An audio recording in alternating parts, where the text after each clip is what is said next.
You ever hear a story so wild it feels like a movie until you realize it actually happened? It began with one tiny leak, a single sentence buried deep inside a classified cable. One line, yet it was enough to send shockwaves through an entire nation. 48 hours. That's all Captain Traoré had to either hand over 60% of Burkina Faso's oil and gold, or face consequences no leader would wish on their country. And whose name was at the bottom of that demand? Donald J. Trump, at the time President of the United States. But this wasn't about speeches or diplomacy. This was raw, bare-knuckle business politics dressed in the language of power. And the target wasn't just the government, it was the heart of Ouagadougou. Sources say the cable didn't arrive by accident.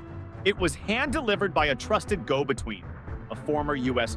military attaché flanked by private American security contractors. At dawn, the letter hit Captain Ibrahim Traoré's desk. This wasn't diplomacy, it was a shakedown. Trump's tone? Businesslike, blunt, and without a trace of warmth. "We saved you from terrorism," the message implied. "Now it's time to pay." But here's what they didn't count on. The man reading that letter wasn't the kind to fold. Traoré didn't blink. The air was tense. The whole continent seemed to hold its breath. What nobody knew was that for months, something huge had been kept in the shadows. Massive, untapped oil reserves, confirmed by a secret geological team formed after Traoré took power. Russian engineers ran the scans. Iranian drones flew under radar. North Korean tech teams locked the data tight. It stayed hidden till the first drill hit ground. And then the satellites saw everything. American satellites, French satellites, all staring down at northern Burkina Faso. Within 48 hours, U.S. intelligence flagged strange energy activity in the Sahel. They tracked equipment coming in from Iran and Venezuela. Encrypted chatter pointed to a new sovereign petroleum corridor. And soon, the gold signals appeared too. Burkina Faso had already begun reclaiming its gold mines, quietly removing foreign contractors. French-controlled firms were replaced with national military units. The revenue stream to Paris was cut off and redirected into a homegrown development fund. Washington understood exactly what this meant. This was a nation with oil and gold, not run by Wall Street, not answering to Paris, not begging the IMF, but standing on its own, powered by its people, its army, and its vision. That wasn't just defiance, that was a blueprint. And for the powers watching, it was dangerous. The calls started coming in. Exxon, Chevron, heavyweights from DC. Imperialism 2.0. Bold, direct, unapologetic. Back in Washington, the political elite tried to play it cool. Publicly, they claimed Trump was freelancing, going rogue, acting outside official U.S. policy. But behind closed doors, nobody stopped him. Why? Because deep down, he was simply saying out loud what many in those circles had believed for decades. "We don't care who governs Africa, as long as we control what's under the ground." Captain Ibrahim Traoré heard the message loud and clear. And his mind was already made up. No foreign power would dictate the future of his land. If this was going to be a power game, he wasn't coming as a pawn. He was stepping in as a leader, a soldier forged in grit, representing a nation carved from resilience. And Trump? He had just threatened the wrong man. In the war room, Traoré read the letter twice. Calm, steady. Then he placed it down, stood up, and said in a voice that cut like steel, "So that's their price for peace, slavery in a suit and tie." He didn't hesitate. He didn't stall. Orders went out instantly. Lock down every oil field. Double security on gold convoys. Cut off all data flows to foreign contractors. Prepare the national broadcast. By noon, the nation's TV screens flickered black, then lit up with a live feed. No fancy studio, no staged lighting. Just Traoré in uniform, one hand resting on the Burkina flag, the other holding a folder marked Confidential U.S. Threat. His voice was calm, his stare unshakable. You could feel the silence in the air. To those behind this insult, to Mr. Trump and his backers, you have misjudged us. We are not Libya. We are not Iraq. We are not your playground. We will never trade our land for your luxury. We will never bow to your bullets or your banks. You gave us 48 hours. Here's our response. You now have 48 hours to take your greed, your threats, and your arrogance and leave African soil. He saluted, walked off screen. No questions, no deals, no retreat, But while the speech sent a jolt of pride across Africa, far from the cameras, another storm was forming. In oil boardrooms and intelligence agencies, panic hit like a lightning strike. Urgent calls from ExxonMobil to DC. Halliburton's strategy teams scrambled. At CIA headquarters in Langley, alarms went off. Not because he refused, but because he went public. If Burkina Faso could say no and survive, what was to stop Mali, Niger, Chad, or the Congo from trying the same? The pressure tightened overnight. CIA operatives began appearing more frequently in West Africa. Surveillance drones cut tighter flight patterns over Burkina Faso's oil and gold routes. Social media suddenly filled with smear campaigns, labeling Traoré unstable, erratic, unfit to lead. And near the Ghana border, private contractors tied to a notorious intelligence firm were reportedly spotted. The message from Washington was clear. This ends now. But Traoré's answer had already been sent. Not in whispers, not in meetings, but in a statement that was now echoing across the continent. Africa is not yours to buy. Then came the counterpunch, but not from bullets or bombs. From the airwaves, major Western media outlets suddenly began singing the same tune, almost word for word. Burkina Faso's isolation could trigger a humanitarian crisis, they warned. Traoré is leading his nation toward ruin. But inside Burkina Faso, the reality was the exact opposite. Across the country, the movement was growing faster than anyone expected. Volunteers lined up by the hundreds to guard oil fields. Gold mine security units doubled in size. This wasn't just military resistance, it was cultural, grassroots, and alive. On university campuses, students held open classes on sovereignty and resource justice.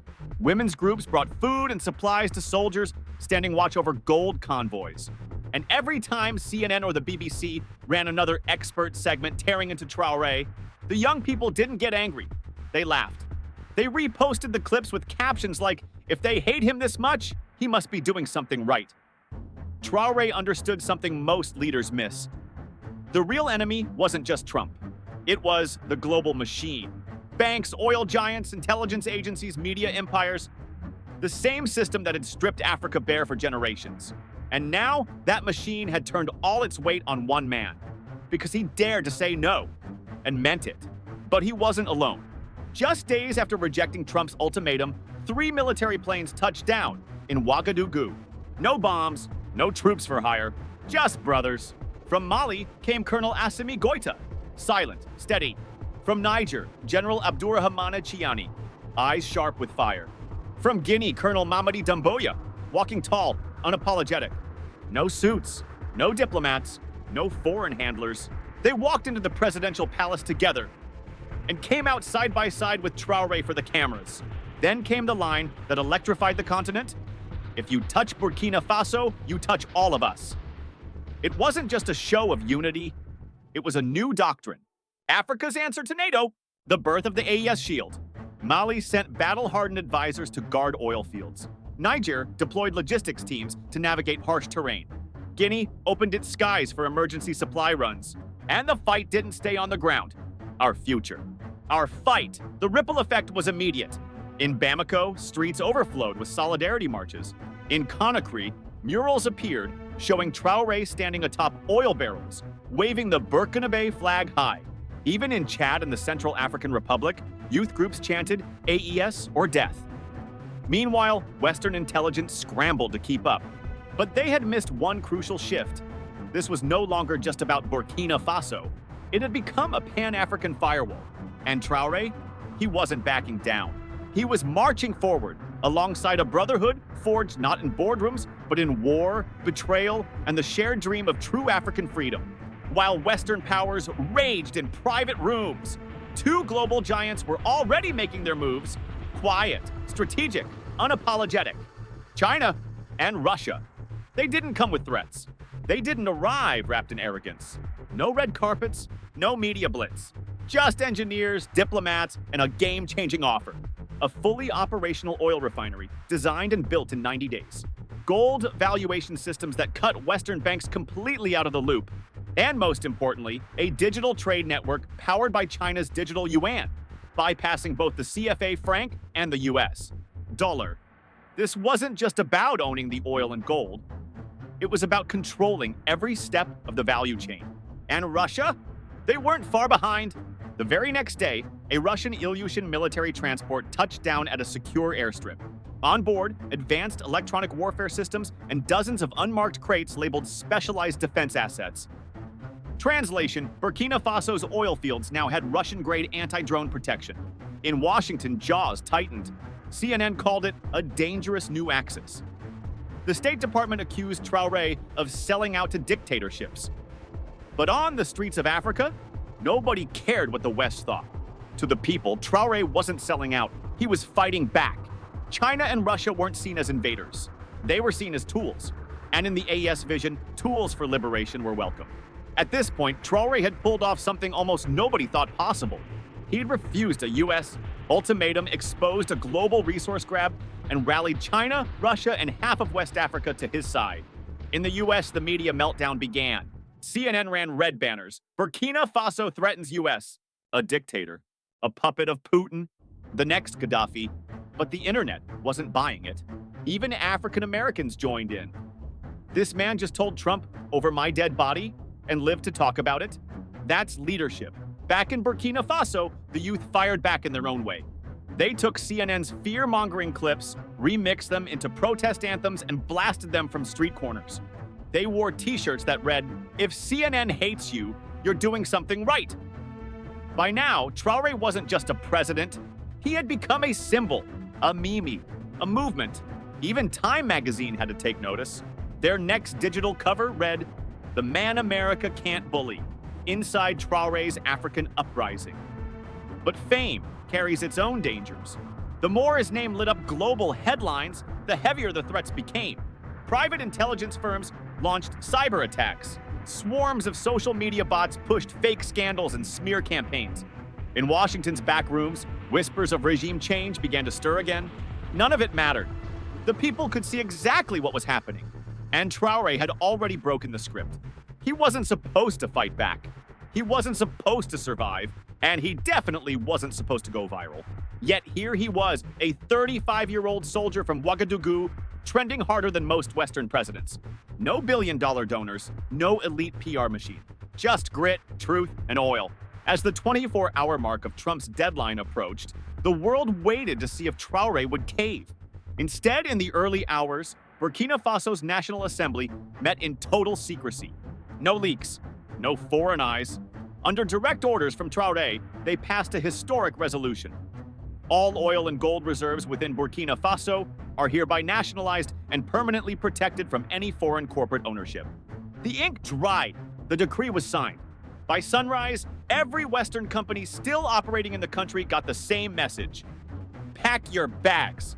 You're done here. Licenses held by French and Canadian mining firms revoked.